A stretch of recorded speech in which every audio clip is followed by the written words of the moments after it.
Badger, what'd you think about those patch notes getting leaked? That shit was dope. I thought that shit was tight. You're such a troll creative, bro. Like, I'm here thinking, oh, hello. Like, this is what I'm looking for. And then I'm like, oh, it's just one of those. I'm like, I hate you, creative. All right, and we are live. Morning, everybody. Good morning. Badge. We're still sleepy. I don't know how we're still sleepy, but we're still sleepy.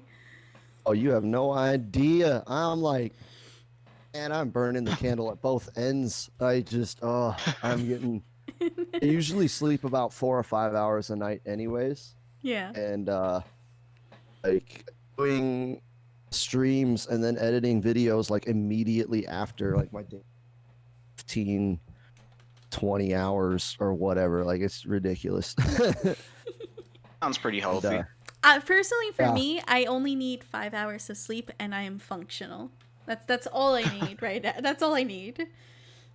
Yeah, that's pretty much it. But I'm definitely gonna scale back a lot of the editing that I've been doing just to be able to.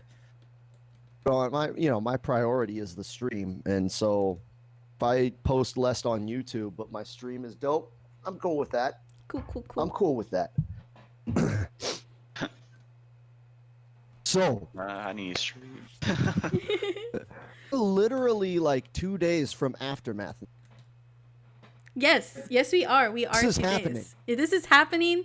It is not a drill, everyone. It is literally happening. Like yeah, like this is it. Mm-hmm. We're in the final countdown.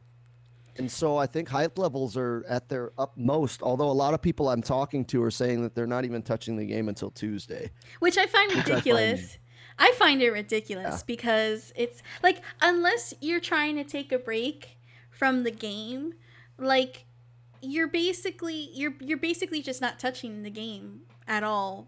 And you're literally trying to come into a new game. Like, I understand it, but like at the same time, like the expansion's not even out, and any changes that you're gonna see are really gonna come down to like the characters that need those nerfs and buffs, and if there is a nerf and buff, and just the armor breaker. And even then, Stephanie and many of the other developers at NetherRealm have already said that not all variations are gonna have the armor breakers. So Really? I thought in the podcast they said that everybody was going to have one, but that it wasn't going to be like a combo extender or a crushing blow. Like some of them are just going to hit and that's it. So based on the tweets that Stephanie made, I think she corrected it from the podcast, not from the podcast, from the Kombat Cast to now, basically. Almost all variations will. There's going to be a difference. There's going to be a normal move, and then there's going to be a special move. But as far as when it comes down to variations themselves, some of those characters won't have the armor breaker move, especially if that move is not available in the other variations. So I'm kind of thinking, like, for example, in Jade's Untamable, there's a chance that we may not see her have the armor breaker only in Untamable, but not in the other two variations, is what I'm thinking. Oh, that's kind of a letdown. Yeah, I'm really hoping some characters don't get screwed by that, because especially how they had said that some of them are only going to be available in particular variations. Mm-hmm. Oh, what happens if like a character's worst variation just happens to be the one that doesn't get a breaker? I think that would be real. That would just really suck for that particular variation. Yeah. Well, I think the big letdown is like, okay, some variations don't really need it. If that, like with Spawn, let's look at Spawn. He's got the armor breaker on the one variation that doesn't do any combos. Mm-hmm. Yeah. So it's like, what's the point? Like, you're not even putting a Band-Aid on an open wound. You're just kind of ignoring the open wound to tend to a paper cut. So it kind of brings into the idea that, like, what exactly do they have planned then for this? Because obviously, based on the Kombat Cast, we could definitely see that Scorpion and Sub-Zero have it. They do have it, and I think it's actually part of their normal moves, if I'm not mistaken.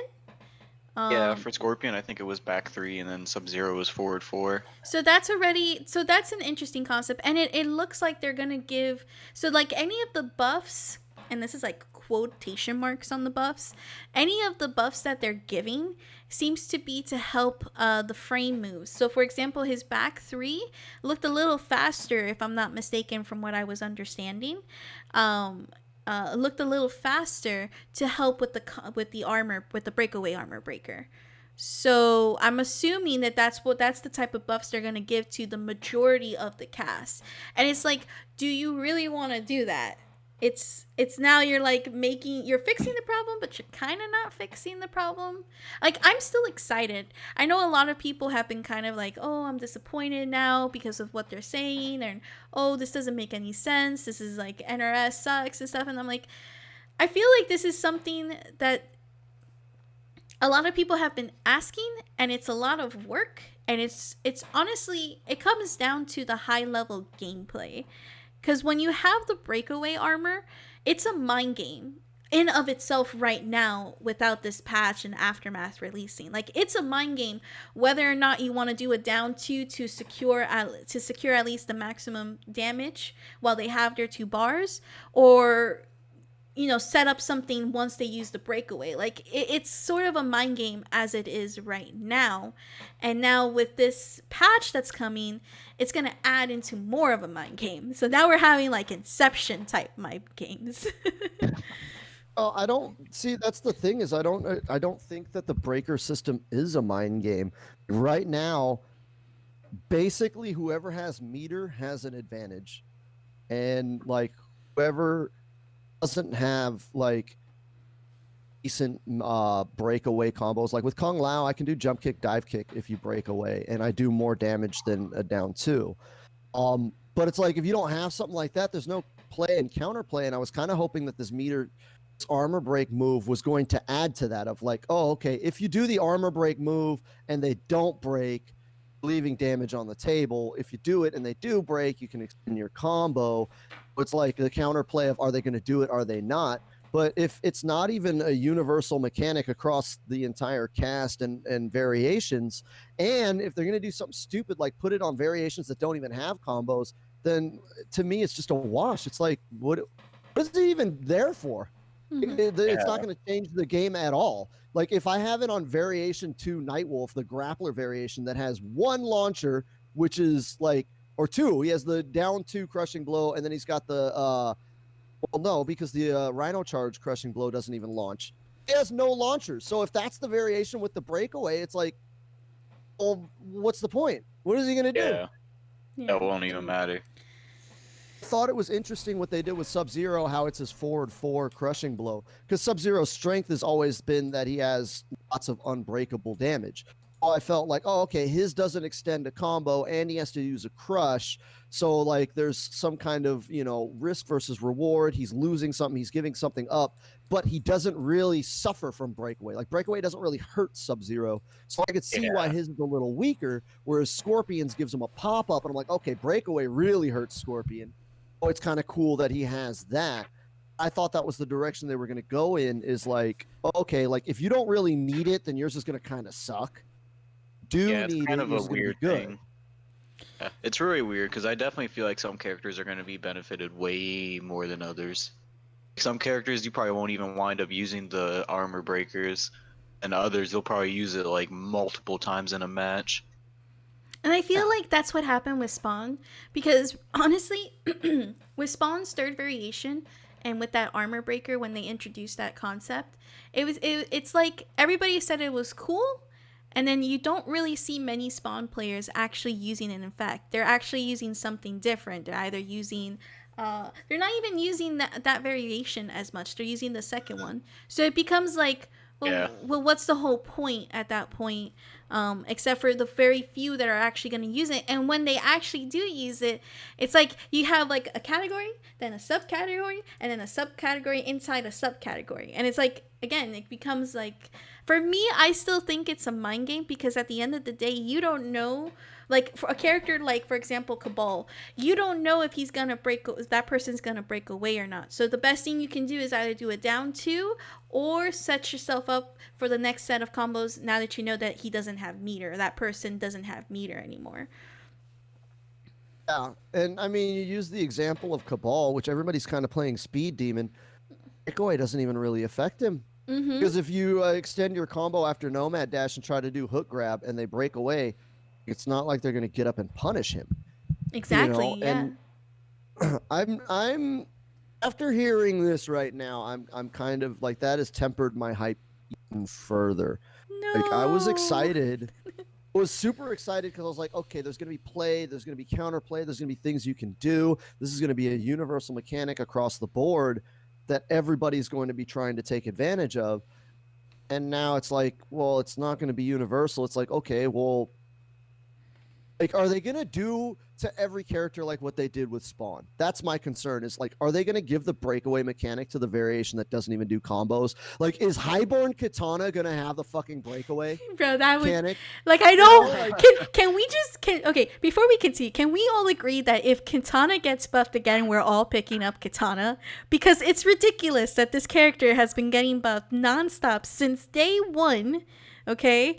And has, like, it's ridiculous. And I feel like in that instance that, like, that's she's gonna probably benefit it from the most, I feel. Like, I don't know. But let's just... I don't think so. No, I still feel like Katana's not that good. Highborn, like, basically is a must. If you're trying to play that character, you have to play Highborn. That's the only variation that's any good. The problem with Katana is, like, hitbox issues. Like, if you jump on her, even if she lands the hit, you can punish her for full combo. Like, in a game where jumping is good, it's not like jumping is bad. It's not like Tekken where, like, you hardly ever jump.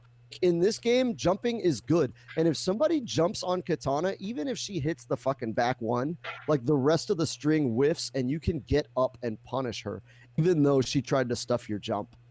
Like, they've got to do something about that. Otherwise, Katana's not going to be seeing high level play that often outside of Highborn, which everybody agrees Highborn is kind of boring, and that's why a lot of Katana players aren't playing her.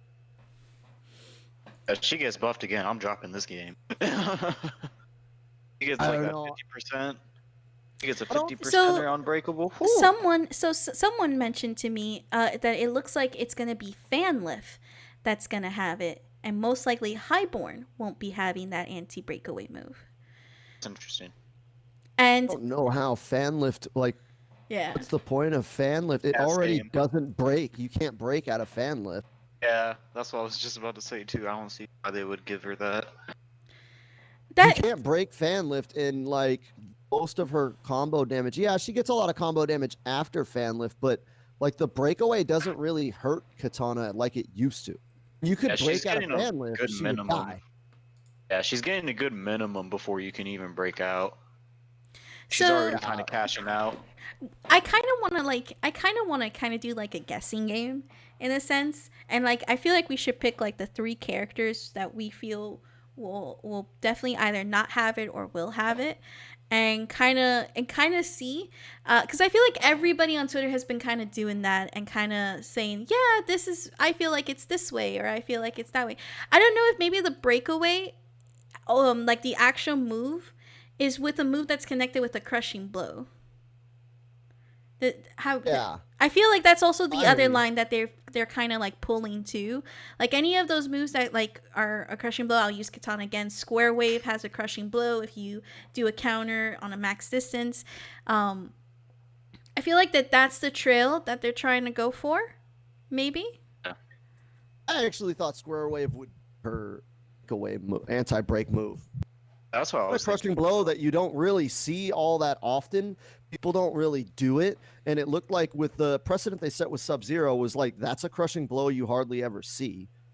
So I imagine like with Katana, I thought that would be it. But if it's Fanlift, I'm like, it just sounds dumb. Yeah, it just doesn't sound. I want to say impractical because I mean, there's also going to be a patch, so I don't know. Like, I think I might just wait because you never know. What if they end up changing the properties on it and it ends up doing something different?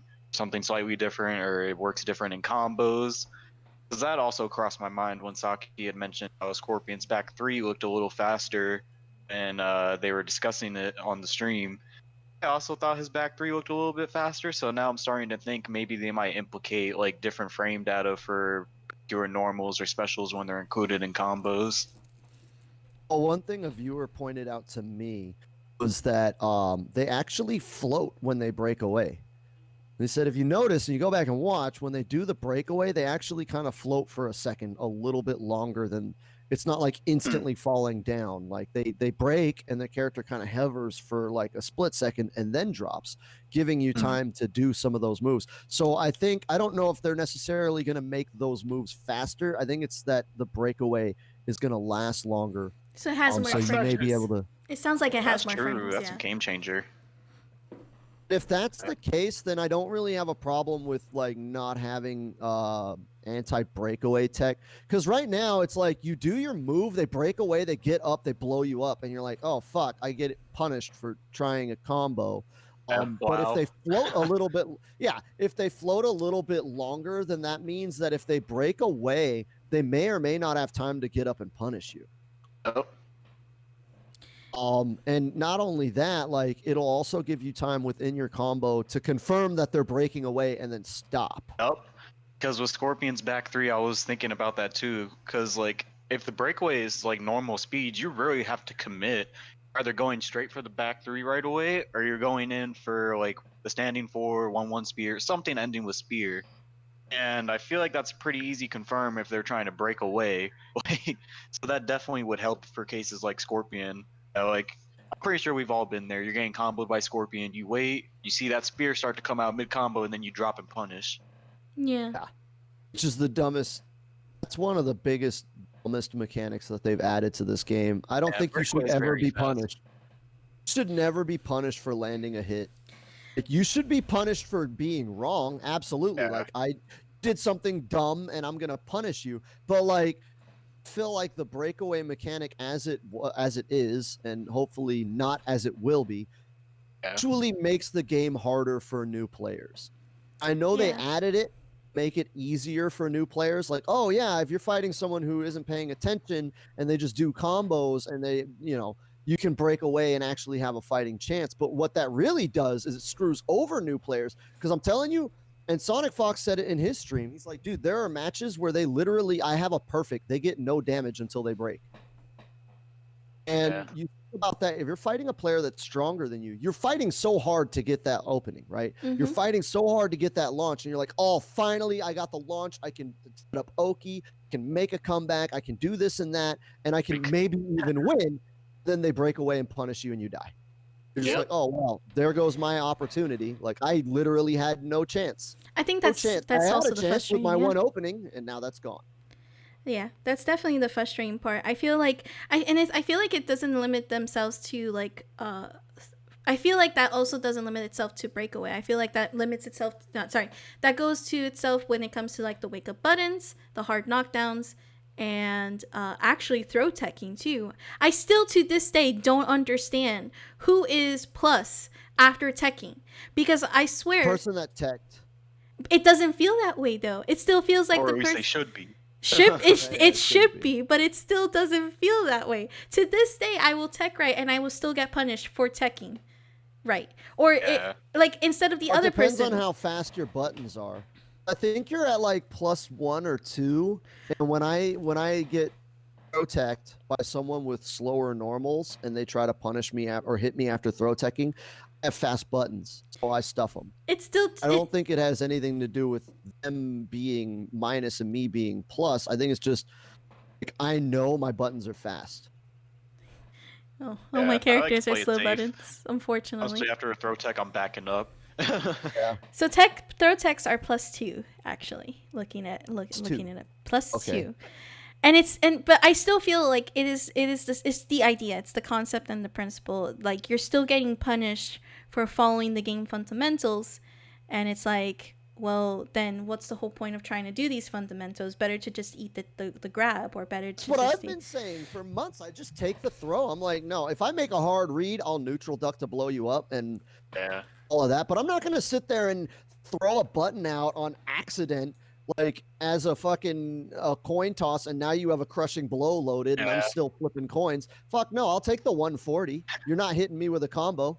Imagine not taking the throw from Baraka and then deciding to eat 40%. Yeah. You know, like I'm just gonna take the 140. I don't care. I'm confident enough in my neutral play that I'll bring it back and I'll make that damage up. There's no way. Man. Some characters it sucks because their throw Oki's terrible, so it's just like they're at a disadvantage if they throw you. Like the worst thing you could do with Baraka is grab. Like Baraka never wants to grab, and yet it's such an integral part of his game plan. Yeah. But once he grabs you, he lost everything, and now he's got to sit there and slowly blade spark his way back up to you. Low tier Raka. That character is so slept on, though. You cannot tell me that character is not slept on, because that character is very stupid. I don't think he's slept on. He has stupid damage, but I feel like it's just his overall tool set is what holds him back. I think variation 2 and 3 are the two that are good, but they're not very fun. They can open people up at least. Yeah, like at least they can mix you up. I think variation 2. I'm starting to come around to variation 2 probably being his best because at least he can play as a zoner. Which I think is the stupidest shit. Like, who plays this Baraka to be a zoner? Who looks at the monster with claws and says, "Oh yeah, I want to play that guy from long range"? Yeah, I used to just go for that. I was like, damn, the best way to play him is to actually try and zone for a little bit. Wow. Which, I mean, it's still fun, but it takes a while to get in. It kind of brings me to this next point too. Like, with this aftermath, like, what are the chances that this game is gonna be able to bring back that fun factor? Because you just mentioned now that like the second variation is like not that fun, but it's useful. And when of course then we look at like Raiden's third variation, and that's completely useless. Like nobody's using Truth and Light at all. So like, you know, what are their plans in terms of when this DLC comes out? How are they going to bring back the fun factor in some of the characters that we're playing? I feel like I think the fun factor is still there. It's just not there equal. Like Jackie, it's a lot of fun to play. If you hate Jackie, it's because you probably have never played as her. Once you get that character in your hands and you see all the shit you can do, you're like, holy fuck, this is fighting games, baby. And I think that's the problem, is that like, too many characters, like they kind of overshot making the game accessible. Yeah. And like I get fine with like variations like Nightwolf's variation 2. Like I'm fine with the or Bullock Kotal Khan, like them getting some kind of gimmick. Like, okay, Kotal Khan doesn't have a whole lot going on, but in Bullock, if you get your totems out, you can be a boss for a second. And I think that that's fine. But making the combo variations like not have any utility other than combos is the problem. Like if you play Spawn, he has all this cool shit. You can't use any of that cool shit if you want to actually have combos. Mm-hmm. And I think that's the problem. Like combos the combo extenders shouldn't be 2 slots on your character, whatever, on your character loadout. It should be, everybody should have some sort of combo launcher. And like at least like if you have a second one, maybe make that 2 slots. And make it more than one too. Like make more than one. Like Jade has only one. She would need another one. Jade's only combo launcher is 4-2-1. One of her most unsafe moves, and she doesn't even get a whole lot out of it. And it's like just doing string into special move, like that's fun if you play the game like 2 hours a month and like you just want to like beat up the computer. That's cool, and there should be stuff in the game for that. But so many characters are hampered by the fact that they have no offensive capabilities if they go for the combo variation, and that's why you don't see characters like Nightwolf. That's why you see characters like Jackie. You know, that's why, like, at least with Liu Kang, again, he doesn't have a whole lot of combos and damage output, but like his pressure and, you know, is so obnoxious that it works, and he's kind of fun in that there's like mind games off of his pressure.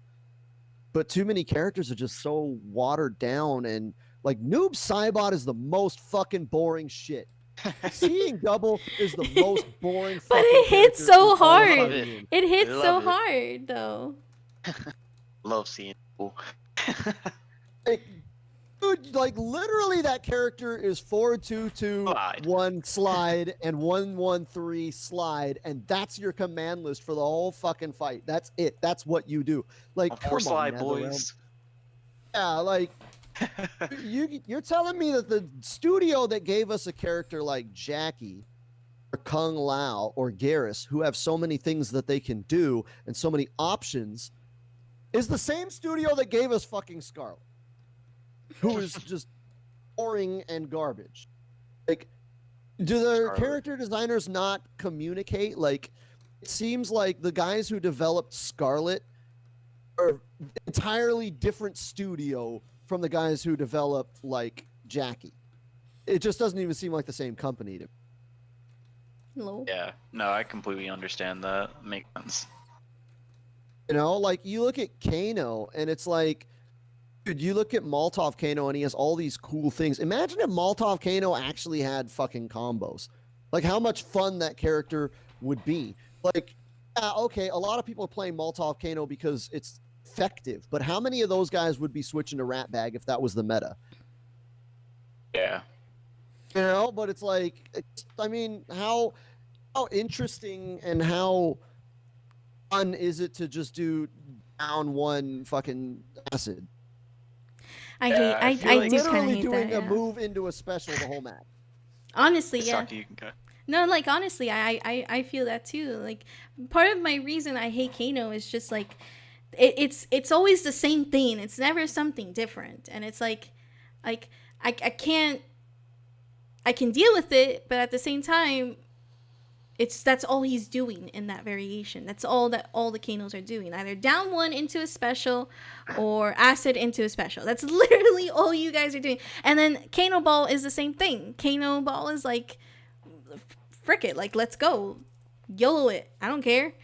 We're in here. That plays into the robbery factor, because there are some characters that don't take a lot of skill to play. When you get beat by that, you feel robbed. Like, so I look at, like, when I fight somebody that plays one of those, like, kind of simplified, goofy characters, and I'm like, dude, I literally spent months and months practicing combos and setups, and, like, none of that matters because you just did down one acid 3 times in a row, and now I lost. Mm-hmm. Yeah, it's one of those things. It's like effective simplicity. It's like, where do you want this game to go? If you want this game to be like the big esport thing, like you want, like Warner Brothers seems like they want this be their esport. They want this to be their Overwatch. But it's like, I was talking to another streamer, and he's looking at my channel, and he's like, dude, you always have like 100 viewers, 200 viewers. And I was like, dude, listen, let me put it to you this way. Nobody wants to watch Kano backdash throw knives. Acid. Like, nobody wants to watch that. Nobody finds that entertaining. If you're in a tournament and that's what it takes to win, I am not faulting you for do that. Do that. Win your money, man. Win the tournament. That's not your responsibility to make the game look cool. But if you're trying to be a streamer, dude, nobody's gonna watch you backdash and throw knives. Like that. Like, I'm not trying to talk shit. I'm just telling you the truth. One of the reasons why people watch my stream is because I do all kinds of crazy, flashy combos. You got to do that shit too. And I think it hurts the game. NetherRealm games already have a bad reputation of being just mindless spamming. And when half of the cast is that, like, what the fuck are you supposed to do with Kano? What the fuck is he supposed to do? If you want to play Kano, that's what you're supposed to do if you want to win. It's not the Kano player's fault. But when somebody comes onto Twitch and they're like, oh, I want to watch a streamer. Oh, I liked Kano in the story. Oh, this is how you're supposed to play him? Just throw knives and splash slime on them the whole match? Like, that's what he does? Nobody wants to watch that. Nobody finds that exciting. I actually had that same conversation with another streamer, and it's interesting because people say, oh, but we want to watch Kombat League. Like, one streamer told me, like, that they really only have an audience for Kombat League, and it's not even about Kombat League. I think it's more about, like, nobody's going to want to watch a Liu Kang or a Jackie unless you're literally an Elder God and you're playing against high level sets with another high level player. That's really what it comes down to. If you're just playing Combat League and you're just going through the matches with any of the top tier characters, like again, Liu Kang, Jackie, very much of the common ones, nobody's gonna really want to be able to enjoy the stream unless you have a really good personality to back that up. And I think that's what it's like. It's just like the sucky part of streaming, right? But going into just the characters themselves, it's like you're really gonna only want to be able to have fun with the character if you actually pick up the character and put it to work and actually like have fun with them and whatnot. Fighting against them's not too fun, but again, like you said with Jackie, everybody who hates Jackie probably hasn't really touched her. Like they'll still hit Jackie, but at least they'll know that, hey, she's pretty fun. Like I can understand why you want to leap through the air full screen and pretty much give just no fucks. Impressiveness of it. So like I labbed Jackie. I played with her a little bit, and I'm like, dude, this character is not easy. And when I started seeing like high level Jackie players, I'm like, dude, these guys are fucking godlike, because they're literally doing shit that I'm struggling to do. And that's cool to watch. When someone, like, nobody watches fucking street ball, right? Nobody goes down to the local rec center to watch like a bunch of 40-year-old guys play fucking 3-on-3 basketball. They go to watch the NBA because they want to see LeBron James dunk on people and do shit they never seen before.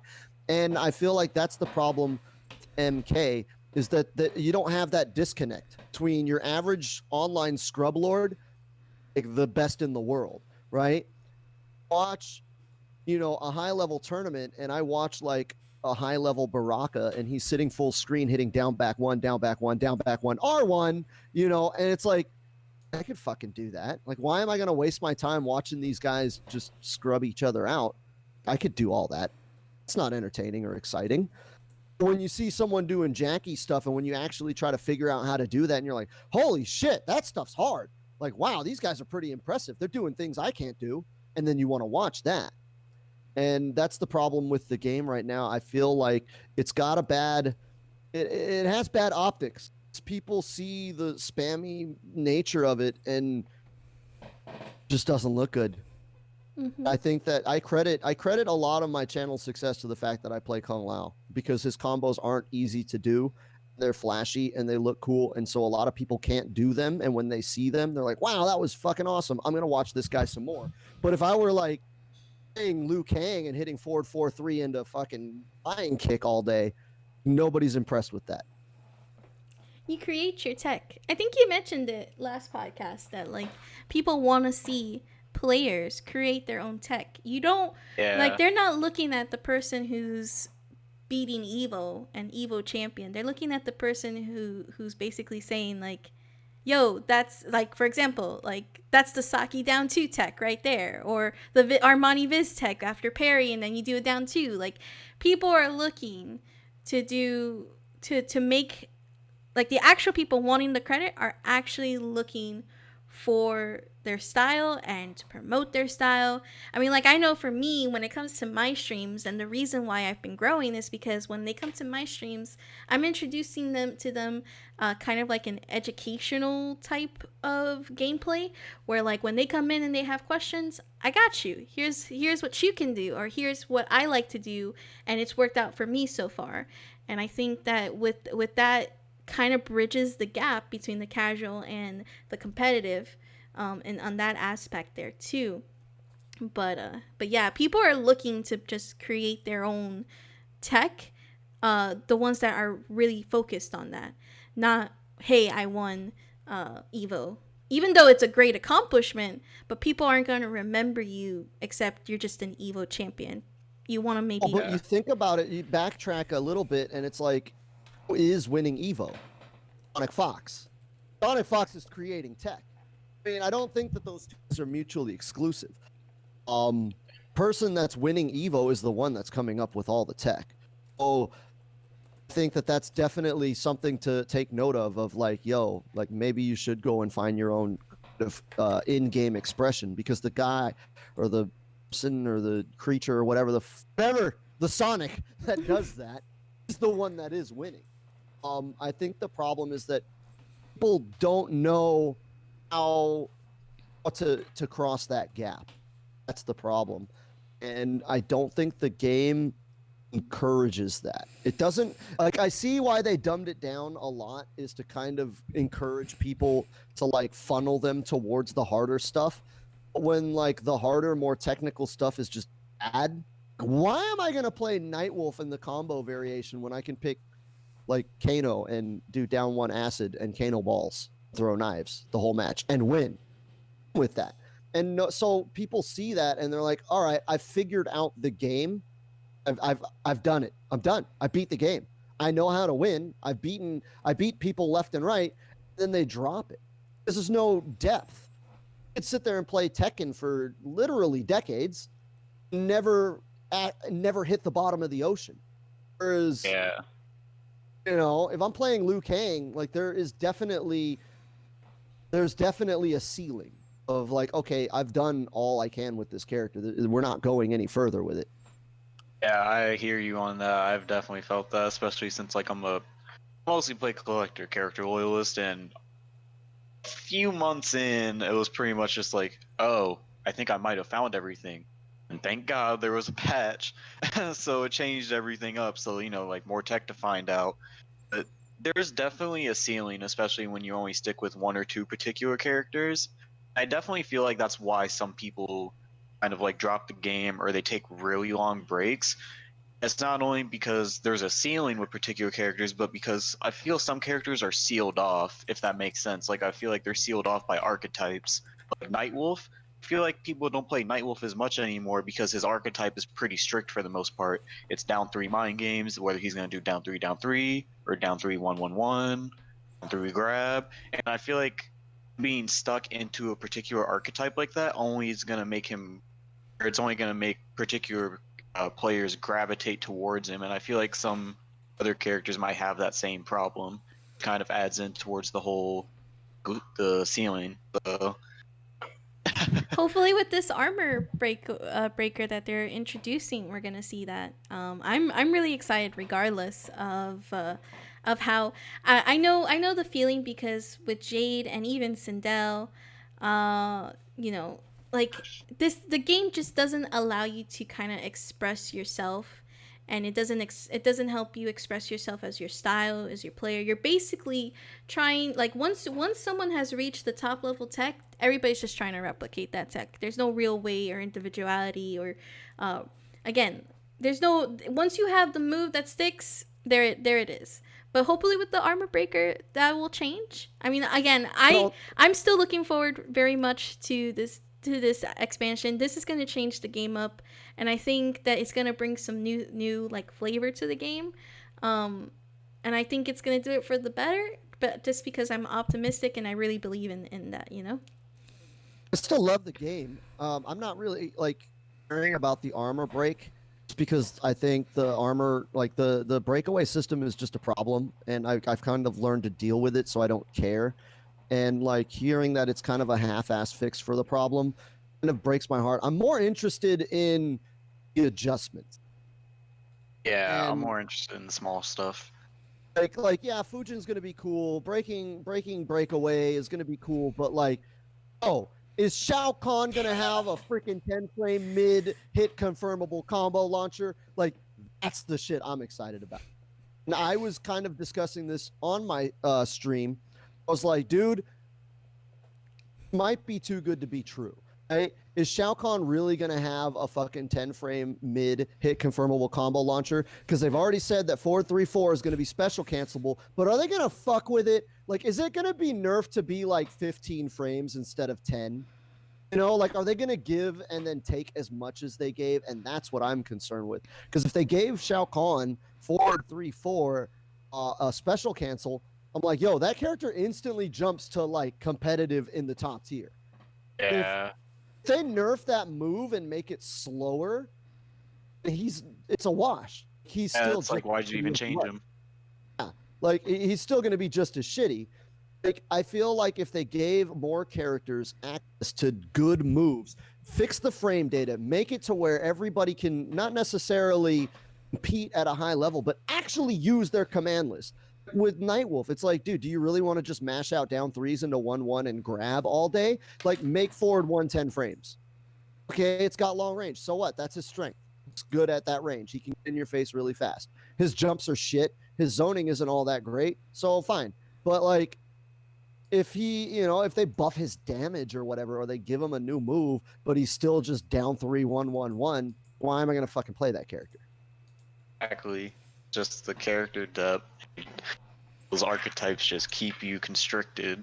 And I've definitely tried it before when I had initially first got the game with Collector. I tried to play him differently than what his archetype allowed me to. Long story short, it did not work out well because you have to stay to a character's archetype.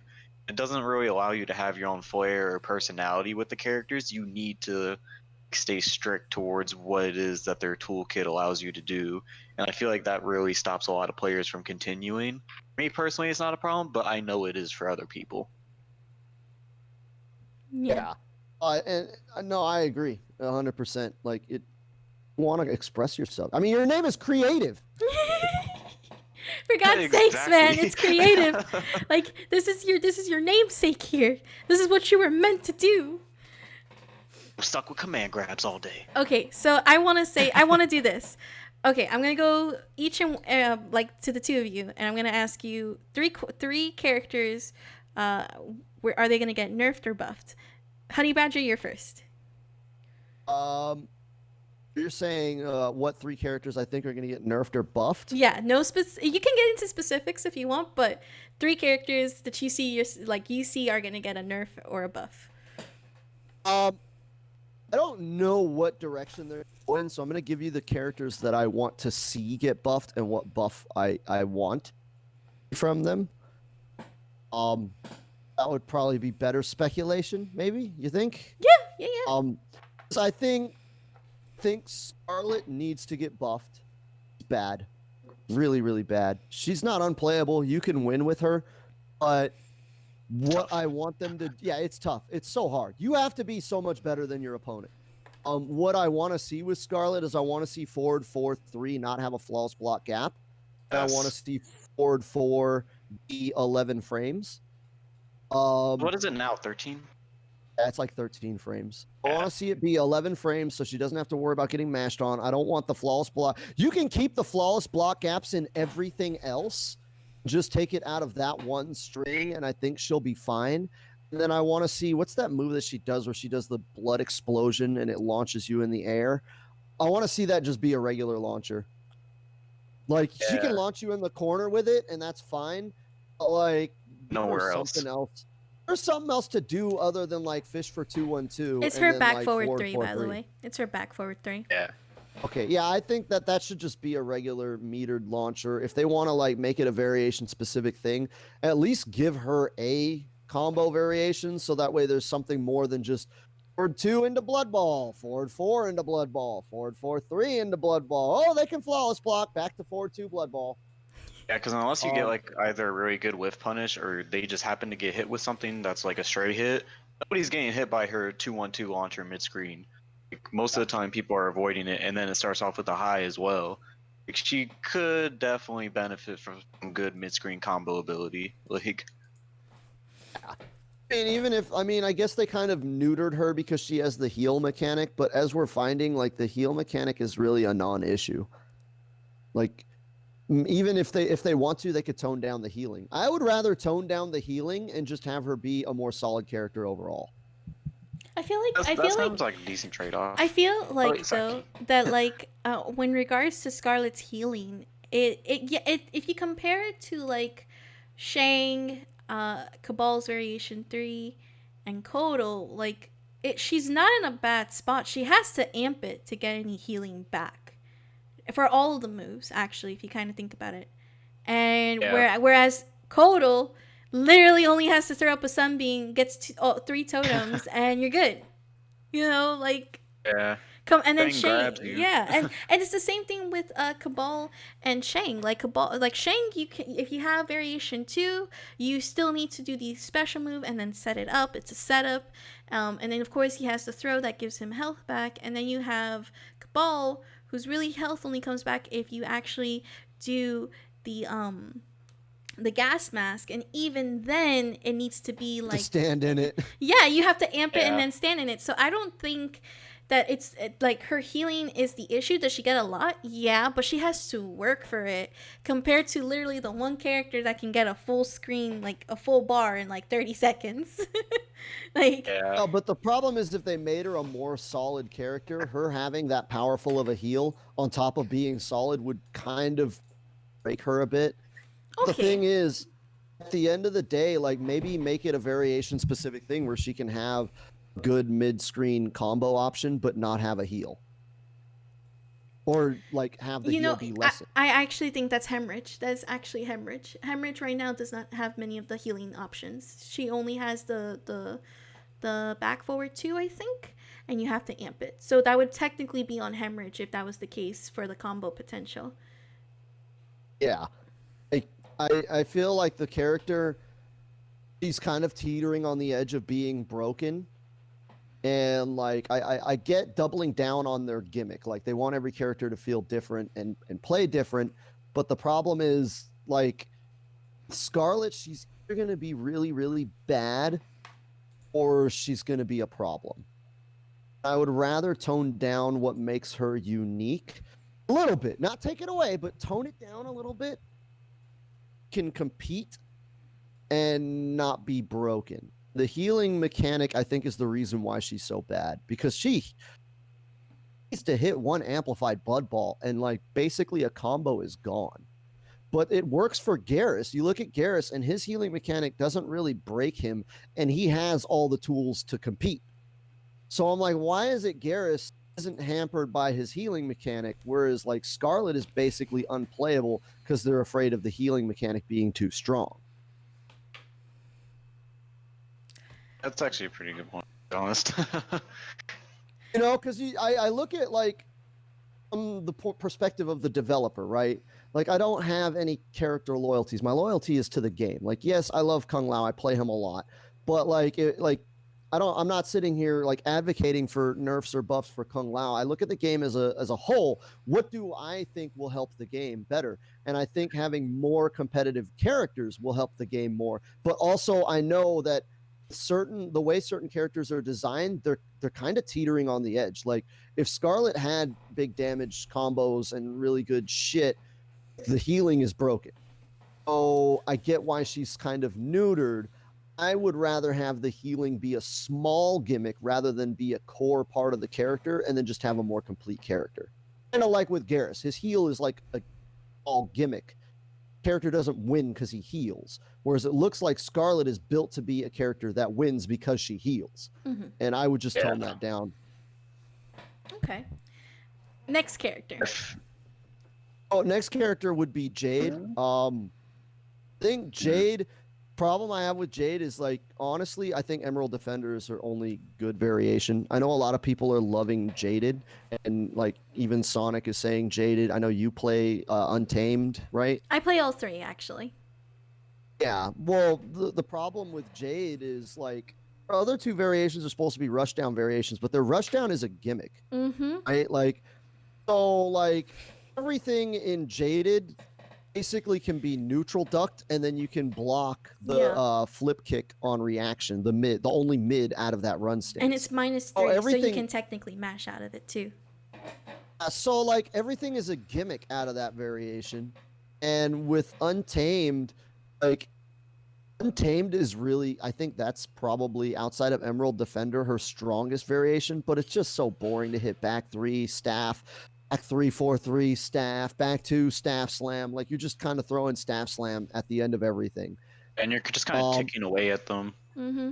Yeah, like she's just basically rushing you down with staff slam over and over and over. Like it's not really exciting or entertaining to do, play, or watch or fight against.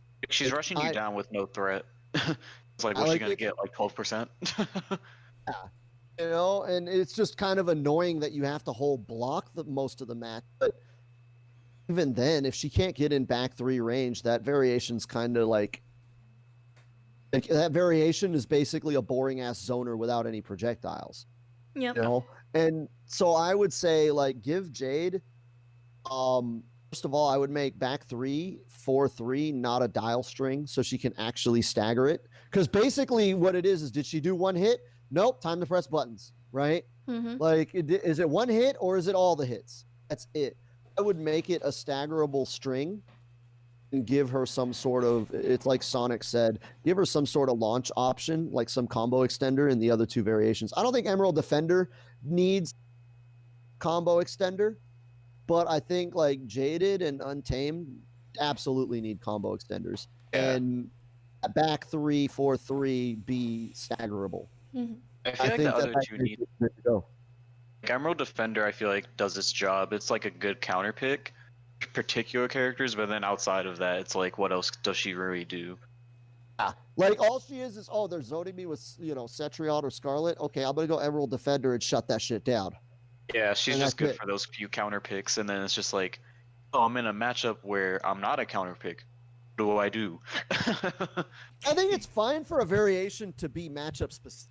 Fine with that, but as a complete character, I feel like every variation should be able, like, you should be able to main a character and be able to outplay matchups based on your variation. Mm-hmm. Right now, that's not the case. It's like, okay, I main Jade, but I'm fighting a bad Jade matchup. I need another character. Yeah, that's basically where I'm at and why I picked up Sindel and Katana.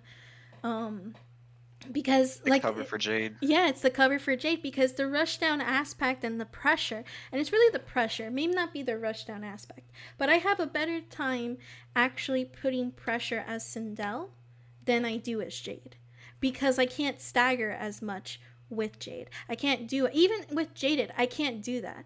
And it's like Badger said, like Jade, yeah, the only cool thing is about Jaded and it comes to like the pressure is that you have a +3 kick, but people will mash at you, people will duck under you. If you try to do the pole vault, people are gonna actually like again mash on you. You don't really have your turn back even if it's -3. And then in addition to that, you can't even do cancels because it's not a real cancel. It's not like a Cabal cancel where he's still like I think +1 and he can still take his turn, so everything could be neutral duck. Like, you just duck on the bitch. Mm-hmm, yeah. If she does the flip, like down to Jaded, it. like, Just down to jail, it. but Yeah. Get jails from her back 3 string, the plus kick. But the thing is, not only do you have to time it perfectly, if they know the tech for that variation and they stand block it, they have like a good reaching poke, they're gonna beat you because they can just mash, especially if the poke doesn't have like a hurt box to it. If you stand block that plus kick, it pushes her back too far and she won't be able to poke some characters. She definitely needs that application more. I feel like they need to get rid of some of the pushback so that her plus frames are real plus frames. I personally feel that Jade is a nerfed down version of Cabal. It's basically Cabal, just like super nerfed. I can kind of see where you're going with that. because basically you're just mashing back 2 instead of back 1. Yeah. And technically I speaking, can see it now, Cabal has practically no gaps. And Jade has gaps. Cabal also has 3 variations that can do kind of a mix-up. A very small mix-up, but a good mix-up nonetheless. Jade has only 1 mix-up, and that's a gimmick mix-up in Emerald Defender. And then when it comes down to Mean Streak and Speed Demon, character can just do whatever you want with him, especially with that cancel. And Mean Streak is like Jaded, except again, he's literally safe on everything, whereas Jaded is just neutral duck. You're not gonna get fucked up. I don't have a problem with Jade not having a mix because her space control is really, really good. Like, you shouldn't rely on mix with Jade to get damage. Yeah, Jade can like, control you should be able to. He can control the neutral very, very well. Way better than Cabal. Cabal cannot control neutral at all, like on the level that Jade can. Problem is, like, Cabal can get payoffs. He lands the hit, like Cabal fucking hurts. Out. You know, like if He's Jade catching lands out. a hit, you know, what the fuck is she gonna do? Like, I'm not scared. Like, fucking, I'll just take the hit. What are you gonna do? 20%? I don't fucking Ooh, care. speaking of Jade's neutral, they need to do something about Wiggle Stick. Why is it a high? That's the other thing. Because that thing would be broken as a mid, even if the second or third hit was a mid. Yeah, the first hit needs to stay a high, but I feel like the third hit should be a mid. Because you can watch that thing whiff all day and sit there ducking, and then, damn. I still think that whole thing should be a high because of how much space it controls, dude. If that thing had any mids in it, like you could literally hold someone in place with that thing if it were a mid. You could just mash back two, and they have to hold that until the pushback pushes them out of range. I mean, I kind of want that. And then once but they okay. get back in range, you go back two. Like if that thing was a mid, it'd be stupid. I think instead of making that a mid, give her a better mid. I feel like back 3 is what, 10 frames? It's 11. Advancing, It's 11. It's 11. Mm-hmm. Like, I'm fine with it being not advancing as long as she can stagger with it. So that way, when she's at certain ranges, it forces the player to know the character's spacing, right? If I'm at this space, I use back 2. If I'm at this space, I use back 3. And you kind of have to alternate between the two and know your character and spacing enough to use both tools. But like if back 2 was a mid, there's no reason to never not do that. Even up close, like, at the range where you would normally do back 3, fuck it, back 2, it's a mid. Fucking lock them down. You would basically be watering that character down to that one move. The more I think about it, I feel like only that third hit should be a mid, because at least that way, if you're already neutral ducking, see it start to come out, you can poke real quick if you're already ducking. And that way, if they catch you already blocking, you're getting jailed into it. Yeah. That makes sense. If the last hit were a mid, I can understand that because you've got 2 hits to hit to confirm whether or not you're going to blow it up with a poke. But I don't think any other part of it should be a mid at all. I would rather just buff back 3. Yeah, the first and second hit, if either of those were to be a mid, then it would be a little bit too crazy if you'd ask me. Like, you should have some form of a counterplay for it, though. Like, it shouldn't be like Collector standing 4 as a mid. Right? Imagine that. Stand 4 mid. Third character. Third character, Badger. Excuse me. The other character that I catch a lot of flack for this, for saying this, but it would be Sub-Zero. So the general consensus around the community is everybody wants Sub-Zero's back 1 to be a mid. Or make his back 3 faster, like an 11 frame low or whatever. I disagree with all of that. I think if back 1 were a mid, then that means he could lock you down with that. With the range that it has, I don't think it's... Like, people complain about Cabal having his ranged ass mid, that he can just kind of space you and control you and lock you down with it. But it really doesn't have that much range, and it does leave itself open to jumps. Whereas Sub-Zero's back 1 will catch you jumping. Like, that's how obnoxious that move is. If that were a mid, he could literally lock you down and stagger you with back 1 the whole fucking fight and never have to use any of his command list. Sub would easily be like top 3 if that back 1 were a mid. Got that range, and he can just check you with it until he gets into mix range. Right? Like, he could just check you with that, even at close range. Like, he could just check you with it. What stops him from abusing it at close range is the fact that you can mash on him. And, same thing with his back 3. If his back 3 were faster, problem I have with that is it would homogenize him too much. It would make him kind of play like other characters, right? And as much as I want everyone to have a good mid, I don't think that would be best for the game if, like, literally everyone were just hit confirming a good mid into combo, right? Let's get somebody that does something different. And so the change I would do for Sub-Zero, and this is going to be my hot take, all right? And I already know this is going to get thrown out on Twitter. No. People are going to talk shit. I say Sub-Zero, take forward to 17 frames, startup. Here's the reason for that, right? I already hear the growth, right? Here's the reason for that, okay? One of the things about this game that is a problem is that online and offline are 2 different games. So online, you have a character that plays this way, and offline, he does not exist. And I would rather bridge that gap between the two. Right now, forward 2 is reactable offline, and it is not reactable online. And everybody says that this character has the juice online. feel like if you made forward 2 17 frames, it's no longer reactable, but you can still mash on it. Be still going for the Unga Bunga forward 2 up close, you can still low poke him. And the fact that back 3 and back 1 they're still mashable either way. If Sub-Zero gets into the range to do forward 2, you could still mash on him. So there's a way to counterplay the overhead. But the overhead he's still going to be fishing for the mix-up online and off. Basically, somebody that goes online and plays the game, and then they go and finally get the courage to go offline, the game is going to be the same. I feel like that is a bigger issue because, the game has sold 11 million copies. There's millions of people playing it online. You go to a tournament and there's 40 people. So to encourage more people to go and participate offline, I would like the game to be more consistent between the two. If someone plays Sub-Zero or learns the Sub-Zero matchup and they go online and they learn, how to fight him or fight as him, way, and then they go offline and it's an entirely different game. Everything they've learned and practiced means nothing. They're not going to be encouraged to come back. And I don't think making forward 2 frames faster just to get it out of the realm of reactability is going to make the character any better or worse than he is now. It's just going to make him more consistent because he already plays the same way. He already does the same thing he does. It's just it works online and it does not work offline. So him not having a good mid would make him unique. Him having a good mix would make him different from everybody else. It's not like he gets a lot out of that mix in most variations. Only one can lead to a combo.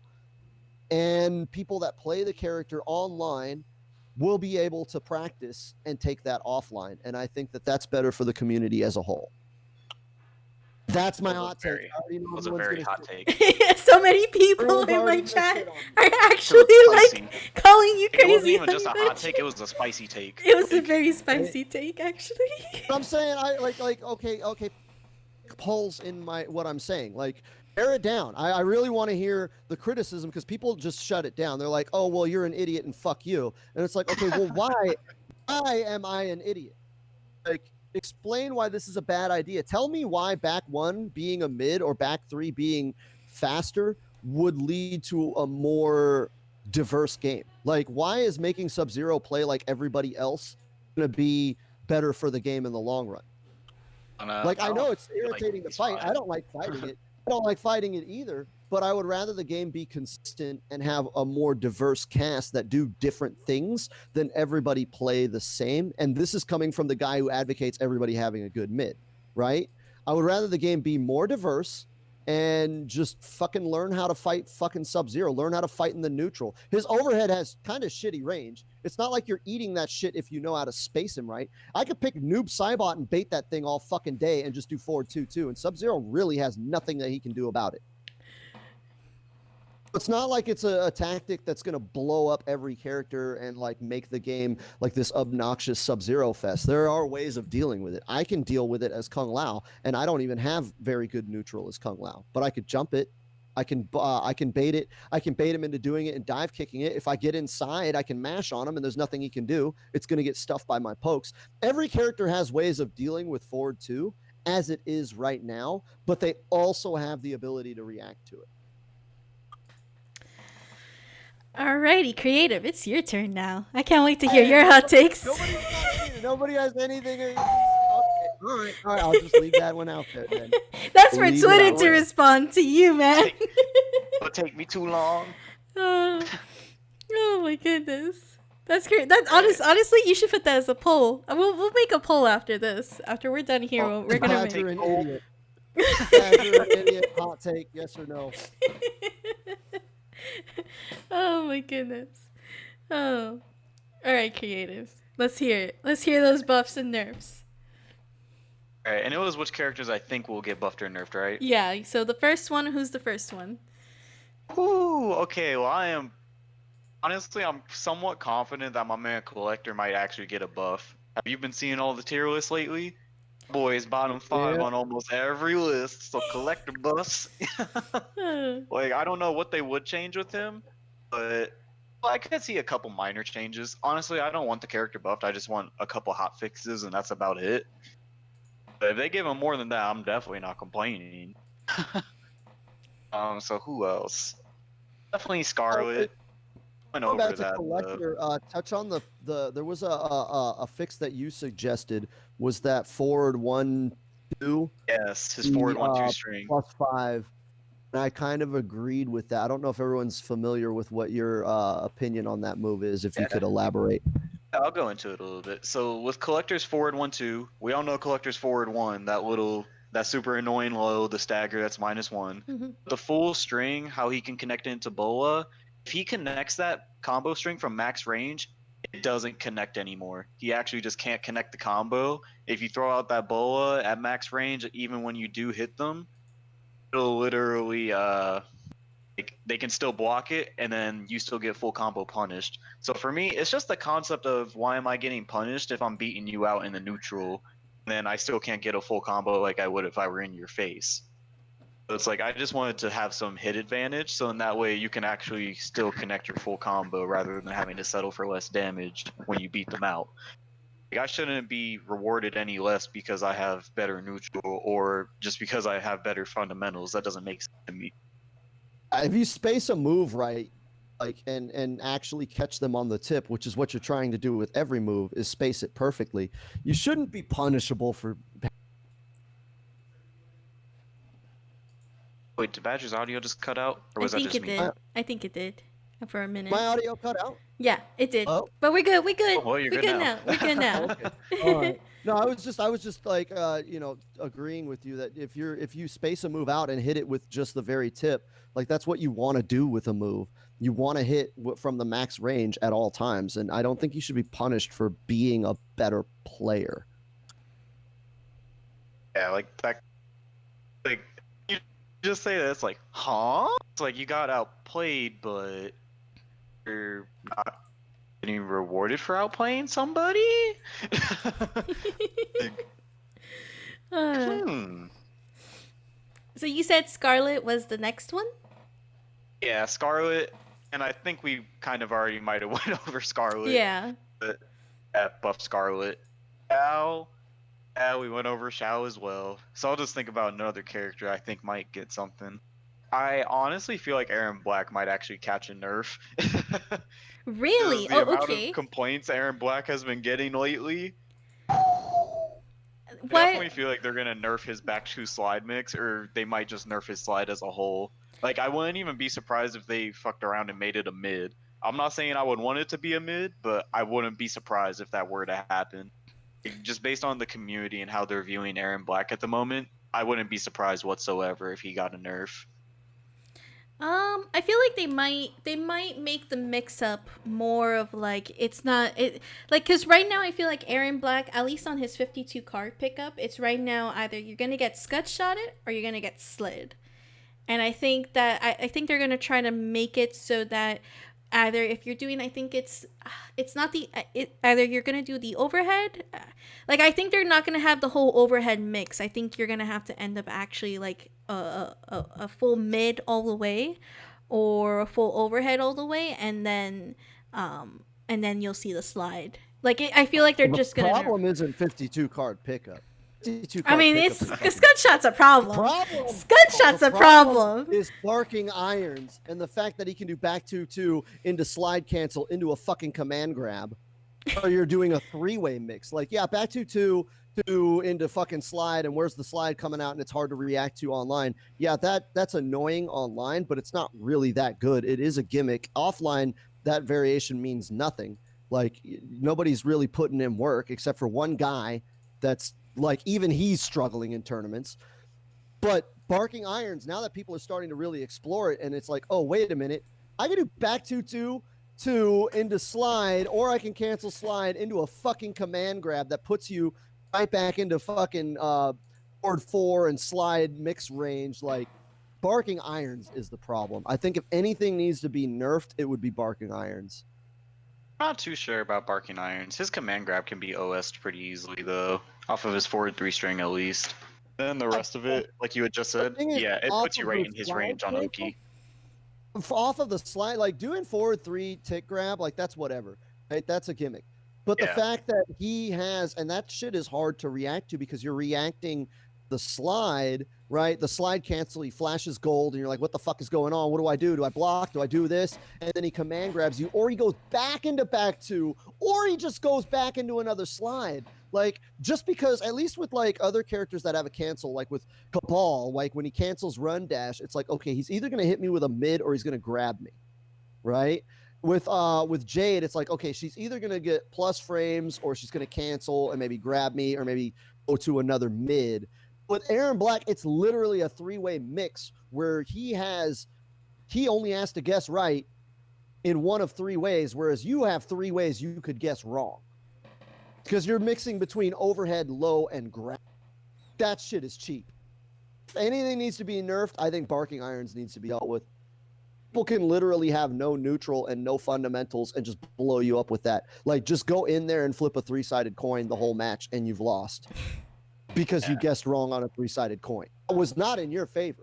It doesn't favor you. He's got to guess right on three different things, and he already has the ability to kind of guess because he can look at what you're doing.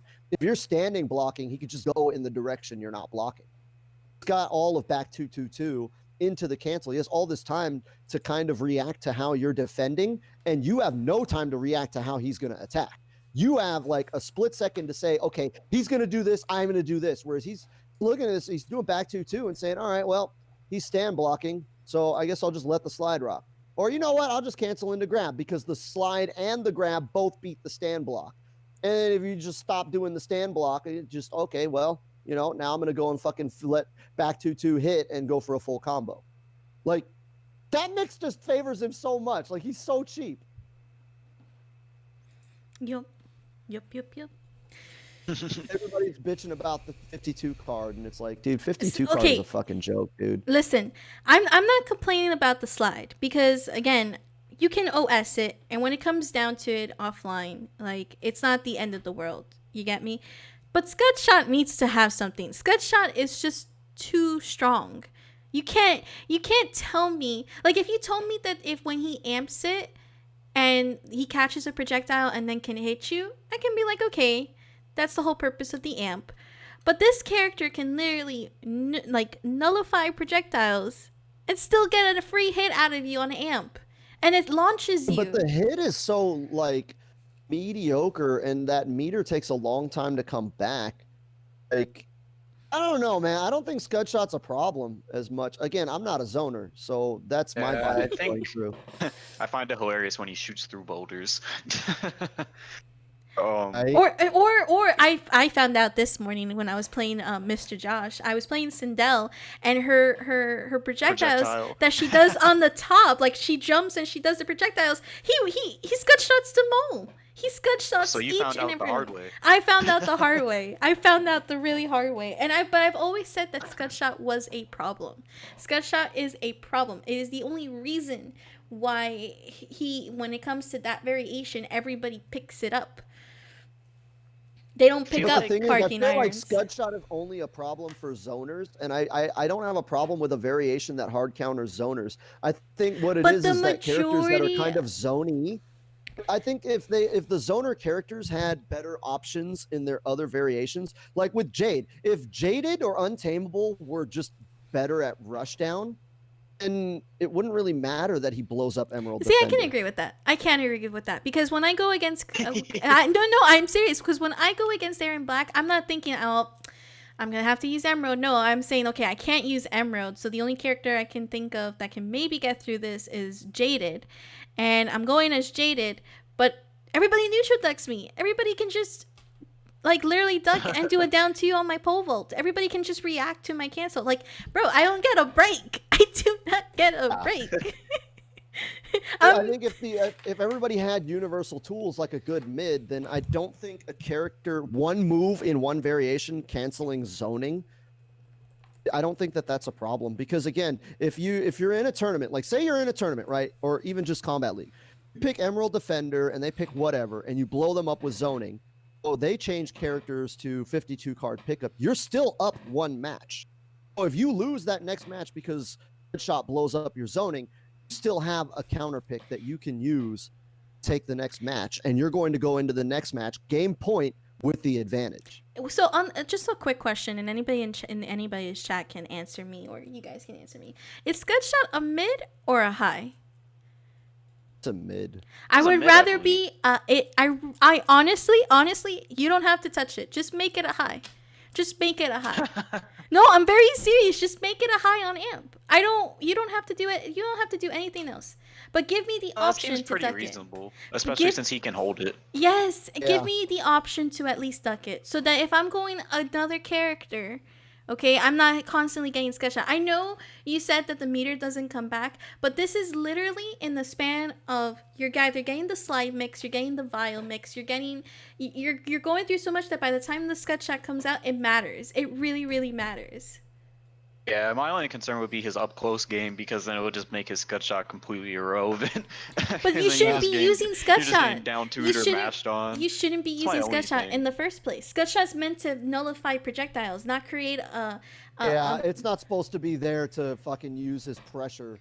That's true. His pressure. It's supposed to be his anti-zoning move. So I can kind of agree with it being a high. Let's say unless they made it a high and then they made it jail off of certain strings only. See, Saki doesn't have the spicy taste. Saki has the reasonable tastes. I only have one hot take. You guys agreed with my Jade and Scarlet break. It's true. All right, for me, I agree with the Scarlet. The only thing that I will say, and that's like the first character that should be buffed, and I will only say that you don't have to touch anything but her flawless block gaps. I think that she should have less gaps than what she has right now. Just every string. No, I would say Scarlet is. I would say like the strings that will matter. Like, I guess matter the least. Like, for example, I don't think that the ones that I think it's her 4-3-4, if I'm not mistaken. I don't think that shouldn't be flawless blocked. Like, I don't think that it can be punishable. I'm okay with it being punishable. That's the low into the scythe swipe, right? So no, that one can also, that one I feel like shouldn't be either, because that's like another launcher for her. That's one of her option launchers. That's literally the one where she like has it. But I'm talking more about like the one where she walks forward and she kicks you on the low, and then that's the forward 4-3. Yeah, that was the one I was talking about. Yeah, like that one. Those two I think shouldn't be flawless blocked. Like she should have that option for her, and then if anything, I would say like her one. I think it's her 1-2-4 if I'm not mistaken. Her 1-2. Yeah, 1-2-4. Yeah, I would. Main jail string. The main jail string. You want to know why? Because again, she needs it. Like she has a good zoning. I don't want to buff her zoning. And you want to know why I don't want to buff her zoning? Because her zoning, she has literally 4 options. Like she has tentacle, she has blood spatter, that's the fastest. She has blood ball, and then she has the low. Like it doesn't need to be touched. It's already slow enough as it is, where a Jade or a Sechuan can do solar beam or air razors. Like it's okay. And blood tentacle is the same thing. It's not like Shang's body or Sonya's drone where it literally comes down on them. You know, it's literally you can jump over it, you can OS it. I'm okay with that, but I feel like if you're gonna play her, she just needs those 3 strings to not be flawless blocked. I can't. It is so stressful. I've been literally playing Scarlet lately, and it's so stressful that I literally have to do either blood ball and hope to God that I condition them to not do a flawless block. Hope to God. If they flawless block it. Yep. So I think this touches on an issue between higher level play and low level play, because a lot of people are like, "Oh, what are you talking about? Scarlet's good. I beat people with Scarlet all the time." And I'm like, "Who are you playing? Any of them know how to flawless block? Once you fight someone that knows how to flawless block, like you basically have no command.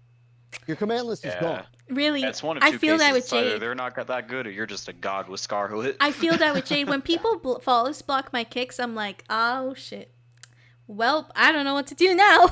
I don't know what to do. Right? they don't. Like once they show that they can do it, you're just like, okay, now I don't have any offense. Yep. Yep, I gotta pray. Get on my knees and pray. My second character, I do have to say, needs to be another nerf to Jackie. I do think she should be reverted. I think, and this can go for everybody. I think everybody needs to go back to 1,000 health. I don't think the health did anything except buff Kodo, honestly, and that's it. Like, I think if anything, the health was just trying to band-aid on the fix, and it never really worked out for them. I thought you said you wanted to nerf Jackie. You want to buff Jackie? Okay. This is where I say he wants a burf. I want a burf. Yes, that's a weird ass word that I will never use again. I feel like she needs to be punishable more, and I don't. I'm not saying about the upgraded, like I'm not saying the leaps and upgraded. I'm actually saying more about the dash punch, and I think it's the one where they trick you and they bait you. I'm not sure if it's back forward. I'm not sure if it's back 2 or back 4. I'm sure, but it's back 2 the elbows. Yeah, I think it's that one. I think that like fuck neutral tool needs to be more punishable. Like, I would say maybe like as punishable, if you really want to keep her in top tier, as punishable as Liu Kang's, where it's not so it needs more recovery from that block. Because I feel like upgraded is upgraded. And honestly, when you're Jade, you can OS it where you can put on purple and you don't have to deal with all of that chip damage that she's trying to do, and you can get the opening. But I feel like if you nerf her where she has to either leap or she's on the ground, she can't have both pressure. She just can't. I know some people have said, well, she's not really easy to pick up, and you're right. But the amount of pressure and the reward that she's getting is really insane, because she could. I agree. She can literally chip you out, and she's winning. She chips you out, and she's winning. No, I agree with everything you're saying. That a lot of people are complaining about upgraded leaps and all that, and I'm like, no. The problem with Jackie is that she is at worst minus like 5 on everything. She's plus on like a couple of strings. Her problem is not the leap. The problem is the fact that basically first round KO is pointless, because the whole point of that variation is that she uses the sways to extend her staggers. Her frame data is so like hardly negative, she could stagger without the sways. So now we're giving upgraded basically all the tools that first round KO has, right? Because she could sit there and stagger 4-3, 4-3, 1-1, forward 1-2, 1-1, 4-3, stagger all day, and her frame data is so like ridiculous that she never has to sway. And so why would I pick first round KO and like give up the leap to have an extension on my pressure when I can just pressure for free? I agree. I've said the same thing as you many times. Yeah, because again, interesting enough that you say that, I know of a couple of Jackie players who were playing first KO Jackie and have actually switched over to upgraded Jackie. And it's like, there's no reason for them to work that hard when they have the leaps. And again, I feel that the leaps were already fixed with the defense meter, because now you're making them spending resources, and now it can be more of like, okay, it's a mind game, yes, but they're spending resources, like at least there's that like fairness, right? But I don't think that she should be so good with pressure, and both in the air and on the ground. Like you there needs to be a balance, and right now that's the balance that I feel like that they should be touching up on, not on the leaps. And we had Cherney here, obviously wanting to give his 3 cents, but that's fine there. You can stay there, Cherney. You gave your cents in another podcast. But yeah, and then as my third character, I would have to say it would need to be Kotal. And I don't think Totemic or Ascension should be touched. I think that those variations, those two, are not bad. I don't think that they're horrible to deal with, and I don't think they're weak either. But I do think that Bullock's gimmicks need to be toned down. I think that I think that the amount of healing, it's like what you said, honestly, Badger, when it came down to Scarlet, like it wouldn't be so bad if, you know, the healing wasn't so much and the totems buffs weren't so much either. People have told me, oh, but you can punish the totems. Yes, but the totems are still there. So, like, I'm not really punishing them in reality. I'm just literally giving him damage on a totem that's already there. And that damage is still low. Like, that damage is still non-existent. Yeah. It's still non-existent. Touches you first. Like, if Bullock touches you first, and he already had, like, a damage totem out, and you haven't hit him yet, GG's. I think the issue is less of a problem with Bullock and more of a problem with the characters you play. I think if the characters you played were better, Bullock wouldn't be an issue. Because I don't have a problem with Bullock. I get in his face, I blow him up, and it's a race, right? I have to kill him before he gets set up. If he sets up and I allow that to happen, I lose. But the thing is, you play characters that are trying to play, like I'm trying to run a race, and you play Jade who's trying to run a marathon, right? Jade is trying to drag the match out so long that I get frustrated and make a mistake. And that's literally what Bullock is also trying to do. So it's just a bad matchup for you. Like Bullock counters your character's entire play style. But there is literally, and I'm gonna name you 5 right now. I'm gonna name you 6. There's Shang, there's Cetrion, there's Jade, there's Kitana, there's Sindel, and then there's Scarlet. That's already 6 characters off of the roster. Let me keep going. Guess what? Those characters are all zoners. Again, I don't have a problem with a variation countering zoners. The problem is that those characters don't have a counter for that. There are other variations. So if you're fighting Ascension and you're zoning him out and he's getting fucked and he switches to Bullock, and you switch to counter Bullock, but even if you go into their non-variations, like for example Sindel splitting hairs, like for example Shang's Soul Eater, for example another one, you can even do Scarlet's Hemorrhage, and that is still non-zoning because it's more of a, you have to kind of be up in your face for the buff. It's jaded. Like Jade's jaded, can't do shit. Like you can't. That's what I'm saying is, rather than nerf Bullock, they need to fix those characters. Okay, but you can't tell me that a character literally can put up 3 totems, that those totems, okay, can stay there for about a minute and I think 20 if I'm not mistaken, if you get all 3, because they reset the timers, and then you only have to do I think a damage totem and 2 defense totems or vice versa, and literally the game belongs to him. He is so good in corner because all he has to do is set up shop and have a sunbeam on him and throw discs out and just catches you with 1 crushing blow and you're done. Like, that's Think about it this way. If your characters were more effective at killing him first, that wouldn't be a problem. But again, as Kung Lao, I just kill him before he gets anything out. Imagine if Jade had a variation that could do that. I would rather they make, and this is where I'm gonna actually I'm gonna agree with like Cherney. Make it so that he has to bring out all 3 totems to get to that level. Like, he has to build it. It can't be that he just brings up the totem and there you go. I get what you're saying, and this is where, like, when I picked up for example, when I picked up Sindel, even though she loses the matchup supposedly, you can still pressure him and you can still try to catch him with her long range normals, and there's a way around it. I figured out the way. I literally labbed it. I became the 1% for it.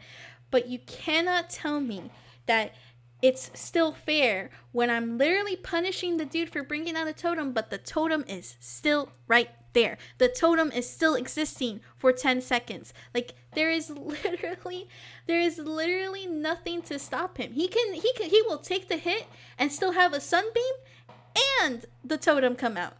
Like, that's not fair for the character compared to the rest of the roster. Yeah, they should have the functionality and the stacking of totems work more like it did in MKX. I feel like it would be a lot more fair and fit more into this game's meta than the current totems. That's when Totemic comes out. The stream just went down. Holy shit. Oh no, well, I'm still going, so it's okay. I got you. All right, I'm going to try and reset my... Okay, no, they're saying it's back up. Yay! It must have been like some drop frames. I have went down. I have no problem with totemic. And you want to know why I don't have no problem with totemic? Because totemic makes sense. Totemic, you can put out all 3 of those totems, and I would not be complaining. Why? Because he has to hit me to actually gain the advantage. He actually has to work for it. I feel the work that he's trying to do. Even with the cat doesn't bother me. Like, literally his other variations do not bother me. They're good variations. They have the power. They have the damage. It works out. But you cannot tell me the same thing when you're dealing with Bullock. I'm sorry. Bullock is just too much. It's too gimmick. That is a strong gimmick. And even with characters like Cabal, I've talked to Cabal mains and they've told me the same thing. With Cabal opening him up and doing damage, there's literally nothing you can do. You really can't do anything. Yeah. People are saying that it's just buffering. I'm gonna cut my stream and restart it. Okay. Hold on one sec. Oh, yeah, I actually just refreshed my stuff. I just popped right back up. Okay, all right. Okay, I don't know what's going on. OBS. OBS acting up. OBS be acting stupid sometimes. But I was trying to deal with my technical issues. I agree that he's a bad matchup for a lot of characters. I do agree that it's unfair that he can just kind of walk over like an entire character. And nerfing him would be fine in that variation. But I wouldn't want them to nerf it to where zoners can do better against it. I think that whole variation is supposed to be the anti-zoner thing, and I would rather, like, if they touch it at all and nerf it just a little bit, I would rather they nerf Bullock by just making those characters he beat better. It's like if Jade had an option, right? Because right now, if he's Bullock and you're Jade, your option is pick another character. I feel Honestly, like Jade should be able to pick another variation and say, oh, you're going Bullock? Fuck you. I'm going to pick, Jaded, or I'm going to pick Untamed. And I would rather that than nerf Bullock to the point where zoners can beat him easier, because then all 3 of his variations just get blown up by zoners. And now the problem you had is just flipped on the Kodal player. It's like, okay, well, if they're playing Jade, like, I can't beat him with Ascension or Totemic. I don't have Bullock anymore. So now, like, I just can't play Kodal against Jades. That would be kind of flipping. You would just be passing your problem on to them. I do think that it does need to be a little toned down, because basically he's God mode. If he gets all 3 totems up, it's God mode. And thankfully, I play a character that can kill him first. Mm-hmm. But I don't think that should be that, like, basically Jackie, Liu Kang, Kung Lao, and, like, those characters can blow up Bullock, and then everybody else just struggles. Like, it does need to be toned down a little bit. I like I said, he needs to be touched. As far as, like, whatever happens, right? Because, like, honestly, you have to, I do feel that, like, in this game, it has a really good balancing. I mean, for the most part, when we've complained about something, with the exception of Wi-Fi filters, the devs do kind of hear us and do kind of take it into consideration and whatnot.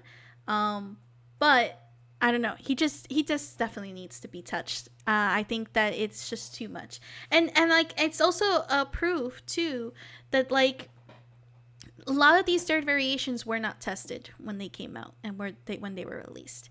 Yes, they fixed some of the broken stuff, but most of the stuff that we are seeing were not tested, for sure. And right now, Aftermath is, like, that chance to test it, for sure.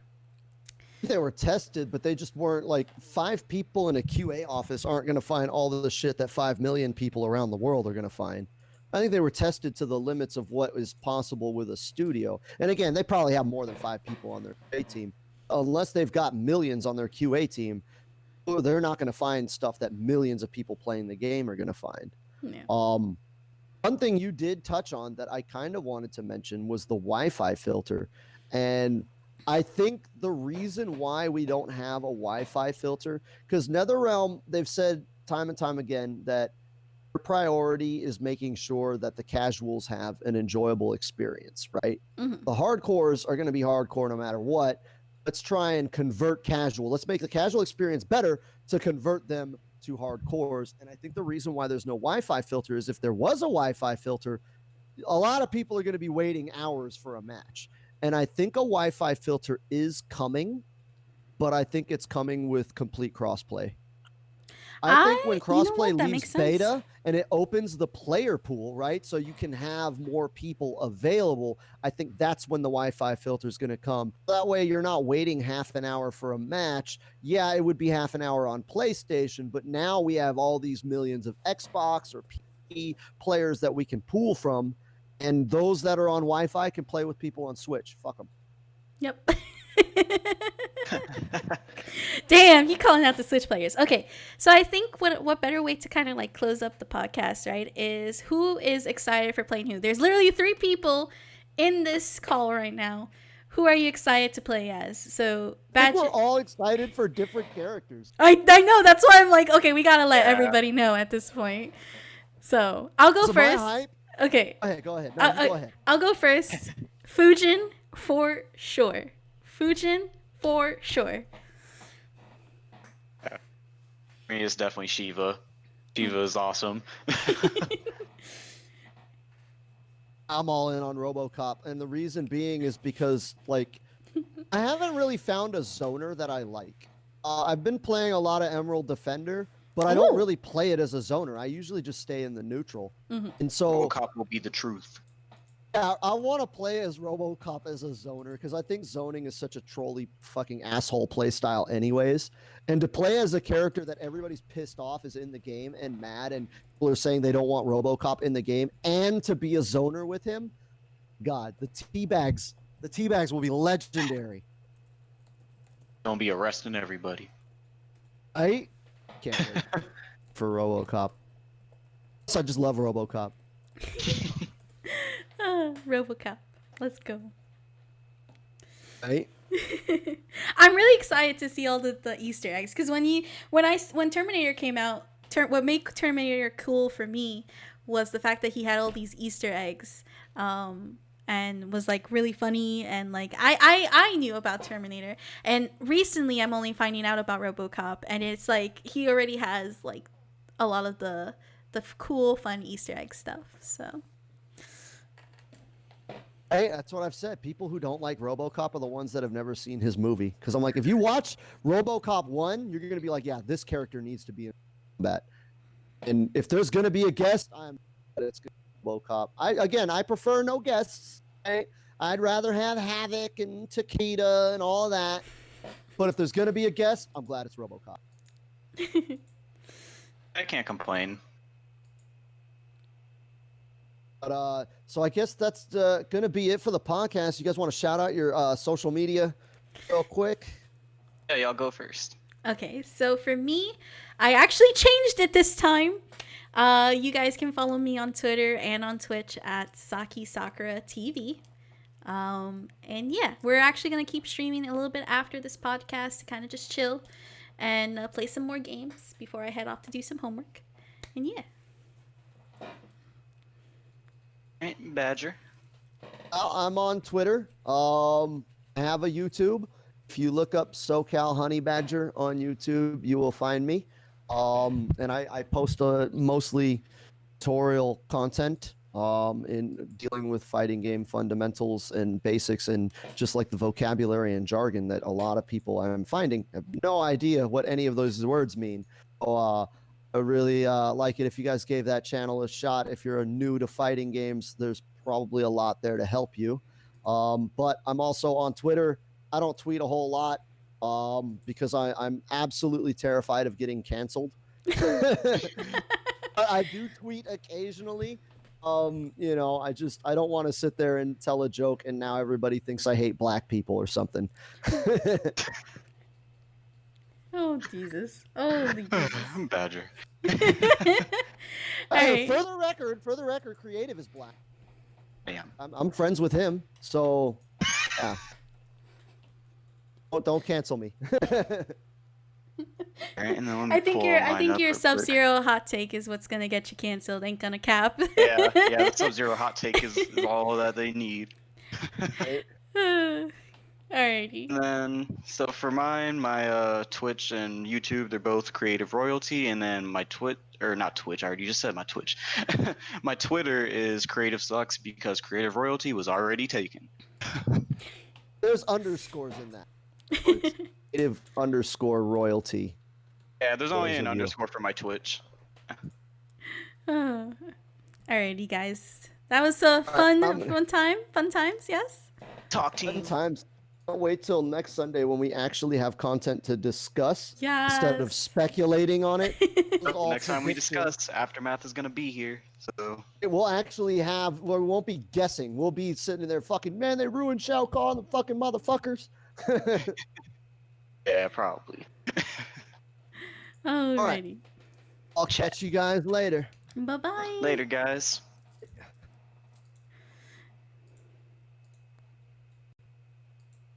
Let me link up. Okay, cool.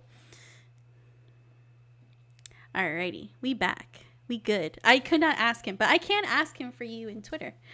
I can ask him for you on Twitter, I promise. But that was a fun little time, you know. Thank you so much for the 4 subs, guys. I really appreciate it. By the way, thank you so much for the follow, Blackadenian, Patrick, and Cosmic. I really appreciate it, guys. Sorry I couldn't actually talk to you guys during that. I was definitely podcasts are really like kind of like a struggle bus for me.